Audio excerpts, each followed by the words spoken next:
बच्चों, आप आज पढ़ने वाले हैं पास्ट कंटीन्यूअस टेंस। वॉइस में क्या पढ़ेंगे आप? पास्ट कंटीन्यूअस टेंस में पढ़ेंगे। एक्टिव से पैसिव बनाने का आपको रूल बताएंगे, ठीक है। तो सबसे पहले देखते हैं क्या, पॉजिटिव सेंटेंस का रूल। किसका रूल हम लोग देखेंगे? पॉजिटिव सेंटेंस का। बोलिए, इसका रूल देखेंगे हम लोग। पॉजिटिव सेंटेंस लिखेंगे, पॉजिटिव सेंटेंस, ठीक है ना। आइए, आपने जैसे बनाया था प्रेजेंट कंटीन्यूअस टेंस का रूल, वैसे ही इसको बनाना है। देखिए क्या करना है, बहुत ही सिंपल है। सिंपल फंडा है कि जहाँ पर आपने वाज वेयर का प्रयोग किया, इज एम आर का प्रयोग किया था, उसके स्थान पर क्या करेंगे? वाज वेयर का प्रयोग करेंगे, है ना। तो यह क्या करेंगे? सब्जेक्ट प्लस वाज या वेयर प्लस बिंग का प्रयोग करेंगे, जैसे करते थे आप यूज। उसके बाद वर्ब की third form plus by plus object plus extra word, आप वैसे ही लिख लेंगे, ठीक है ना। तो इस तरह से आपने देखा क्या अंतर मिला। तो जहाँ ईज एम आर था वहाँ पे क्या हो गया? बोलिए, वाज वेयर। क्या मिला? वाज या वेयर। वाज का प्रयोग किसके साथ करेंगे आप? बोलिए, वाज का प्रयोग किसके साथ करेंगे? सिंगुलर के साथ। और वेयर का प्रयोग किसके साथ करेंगे? प्लूरल के साथ, ठीक है ना। तो आइए बच्चों, एग्जाम्पल देखते हैं, है ना। एग्जाम्पल से वाक्य को समझते हैं। एक्टिव वॉइस, पैसिव वॉइस, है ना। चलिए, एक्टिव का रूल देख लीजिए। जिससे मैं लिख रहा हूं, ही वाज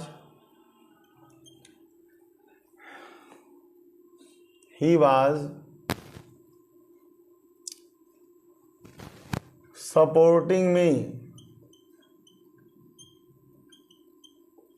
ये वाक्य है आपके सामने।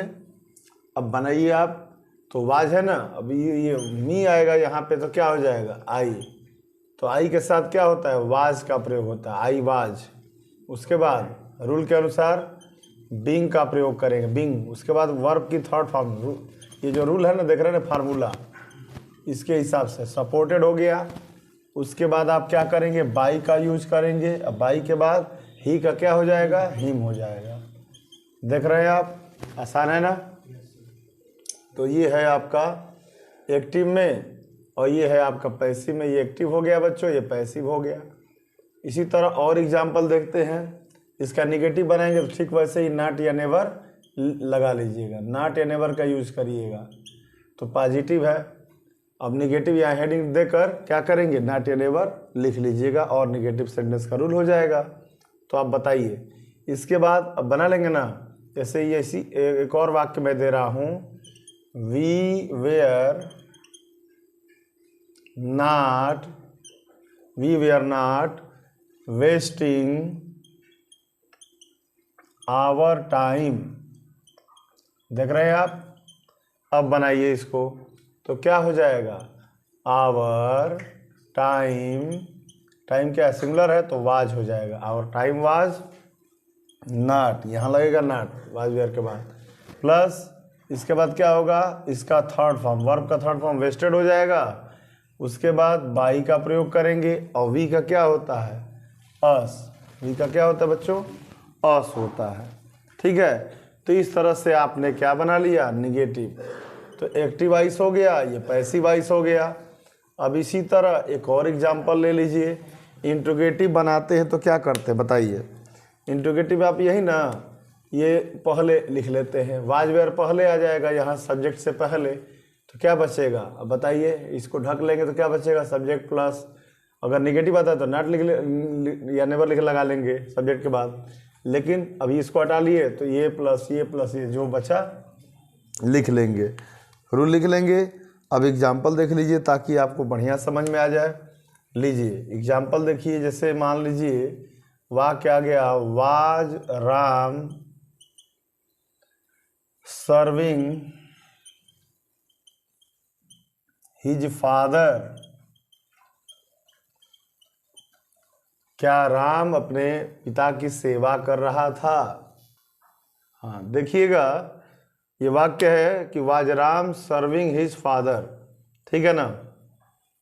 लेकिन देखिए बच्चों यहाँ पे एक गलत हुआ है, सॉरी, यहाँ पे बनाए हैं our time was not being लगेगा यहाँ पे बच्चों बीइंग का प्रयोग कर लीजिएगा, ठीक है ना, बीइंग लगा लीजिएगा, ये छूट गया था, सॉरी फॉर इट। आगे बढ़ते हैं हम लोग, ठीक है ना। ये इंट्रोगेटिव बना लीजिए आप।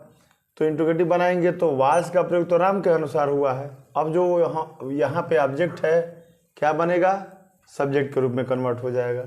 तो यहाँ पे बनेगा तो वाज, ये भी तो सिंगुलर है तो वाज हो जाएगा, was his father, was his father.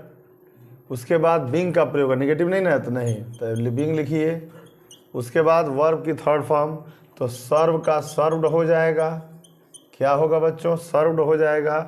उसके बाद किसका प्रयोग करेंगे, बाई का प्रयोग करेंगे आप। सर्व्ड के बाद बाई का प्रयोग करेंगे, ठीक है ना। और उसके बाद राम का प्रयोग करेंगे सब्जेक्ट। ये क्वेश्चन मार्क बन गया ना। अब इसी तरह एक और एग्जाम्पल ले लीजिए आप। Who was teaching you. अब यहाँ पे देखिए हु वाला वाक्य मैंने कई बार बताया बच्चों, हु आए तो हुम का प्रयोग करते, बाई हुम हो जाता है यहीं पे। तो बनाइए, आपको कौन पढ़ा रहा था, अर्थात आपको किसके द्वारा पढ़ाया जा रहा था, ऐसे बनाएंगे हिंदी में, वाक्य आपका सही हो जाएगा, बाय हुम।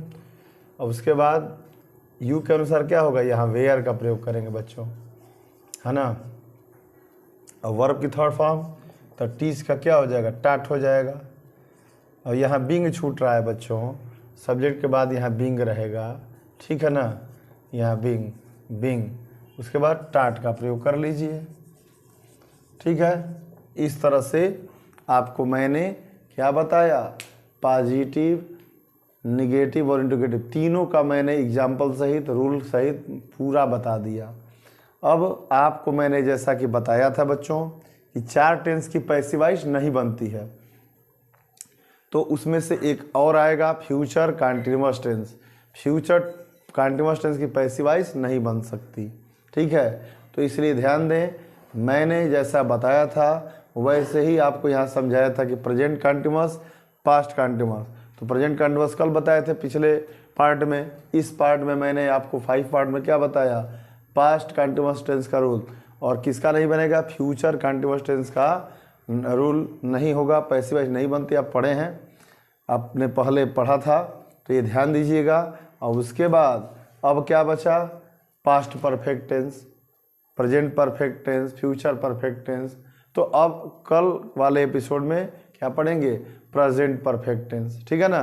तो आप लोग इस वीडियो को बढ़िया से देखिएगा। एक और क्वेश्चन मैं दे दे रहा हूँ आपको बनाने के लिए, कमेंट बॉक्स में इसका जवाब दीजिएगा, ठीक है। आप क्वेश्चन नोट कर लीजिए। आपके लिए आज का क्वेश्चन है ना, why was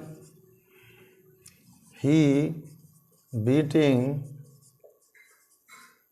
his brother, his brother. आपका क्वेश्चन है, इसको सॉल्व करके कमेंट बॉक्स में इसका जवाब दीजिएगा, ठीक है ना, कि why was he beating his brother.